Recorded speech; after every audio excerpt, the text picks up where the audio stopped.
Tapi jiwa kita ni berbeza dengan jiwa-jiwa mak. Kan? Kita nak ajar anak tu, Tak, sebenarnya hidup ni tak senang, hidup ni keras.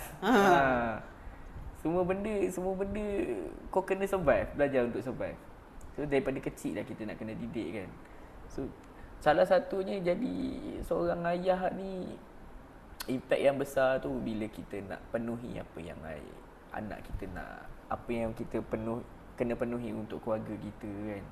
Cara kita nak maintain rumah tangga, maintain keluarga, maintain didikan, keperluan anak, keperluan keluarga. So dulu masa aku bujang, aku tak fikir pun kan. Aku nak pergi mana pun aku fikir lantak nak pergi mana pun kan. Aku bukan ada orang yang tunggu kat rumah pun kan. Tapi sekarang bila kita rasa macam nak, aku nak kena nak balik cepat ni. balik. Nak cepat balik ni. Anak kat rumah ni.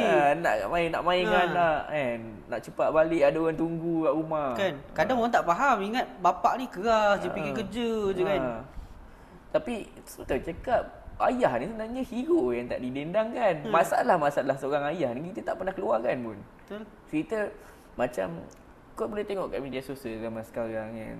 Mana-mana rata-rata kutuk suami, kutuk ayah, apa semua tu dah berlambak kat media sosial ni. Tapi kita tak ada tengok pun tak banyak pun lelaki yang meluahkan perasaan dia pasal rumah tangga dia. Lagi satu kalau kata lelaki tu luah kan, orang kata tak strong tak strong kau lembik lah kau ni.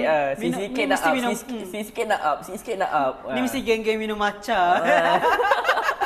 Tak strong itulah. Kau masalah kau simpan sendiri dah kan. Kau dah balik pun kau cari kawan,